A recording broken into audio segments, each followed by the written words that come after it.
imagine how heavy he's taking this loss. Let's talk Crazy. about that for a second. Like, what was up with the Dan Hooker? I've never seen him this hesitant ever against people who are just as worthy, people who are just as scary. What was that? Like, I'm just I can't quite understand what made him freeze up because he's fought like the best of the best. He's fought people. He just fought Dustin Poirier, and he fought Dustin Poirier like 5 rounds. Poirier had his money, huh? Now here's the thing about it. Yeah. Okay. So in my opinion, Michael Chandler, right? If you watch his last few fights, you can see the kind of fighter he is. So you see how Whitley like kind of times distance and times that angle and lands that power shot and puts you out in one shot. Chandler has been fighting a similar style lately, and Chandler has great movement, and great distance control. So Hooker was kind of like, okay, there's an unknown here. You know what I mean? Like I watched some of his fights, but what the hell do I expect here? So I think that kind of made him a little more nervous than he usually is. That unknown factor of Chandler and the high distance too. You know what I mean? I'm gonna Okay, be so real. you're Like, saying so you're saying that that there's more of a there was more of a familiarity watching Dustin Poirier because Dustin Poirier is in the promotion, he's in the UFC. Okay, Yeah, got it. yeah, and also stylistically too. Chandler has a different style than a lot of people. You know what I mean? That bouncing back and forth. That you know what I mean? The jab to the body. He's not Poirier. You kind of know what to expect when you fight him. Well, I'm gonna be real. I Didn't, think it Connor didn't was. expect that, but huh? Yeah. I think it was outside forces with Dan Hooker. I think it's something none of us are gonna know because I said it from the start to you, Rose. Right when he was walking out, I said Hooker looks strange. Hooker looks like something wrong with him. I said it while he was walking out to the octagon, and I got the same vibes from when Anthony Joshua fought Andy Ruiz.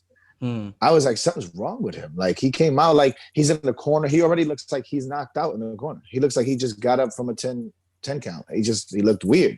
And that's how I felt Hooker looked. Hooker looked flat. Before the fight ever started, he looked flat. He looked like he didn't want to be there. He looked like a lot of shit was on his mind. He looked fucked up. And he never showed up after that, ever. And and it's not like he was I think it was some all figure mental. that had him like, like he was like, oh, I'm getting in there with Chen. There was no he had no reason to fear in a sense, like pressure wise, like when you're fighting a Conor. Even if you think you're better than Conor, there's that pressure that you're going to fear no matter what, because for whatever, the hoopla, whatever the case. You shouldn't have had that with Chandler, and I know he did. So I think something we'll never know outside of the octagon stopped him from being who he is. I think he was defeated before he got in that octagon. It could have been. It could have been the pressure from Michael Chandler coming in, because I kind of feel like everyone wanted Michael Chandler to come in there, knock him out, and maybe fight Khabib or jump right in the top 5 at lightweight. I feel like people were counting out Hooker from the start, and I think that mentally got to him. Now, it could have been other outside forces, but I really don't think that helped. I think he was counted out from the beginning, and then, I think it just got to him, and then, it's like a self-fulfilling prophecy. Like, he really did get knocked out in the first. So he didn't look good when he was walking out. Remember, everybody picked Hooker to win. Everybody. Every analyst. That's what I'm saying. Athlete. I picked Hooker. Almost nobody picked Chandler. I think I picked Chandler. But I'm talking about like athletes and professional analysts and things like that. Pretty much all of them picked Hooker to win. I think Chris took a second mortgage out on Chandler. So on Chandler, yeah. Now I can pay that mortgage back. Well, that too. Like you know what though? Maybe what he's saying is like the whole thing was set up for Chandler to show out. Like it only helps the UFC if Chandler comes in. He just got signed. It only helps them if Chandler does what he did yesterday.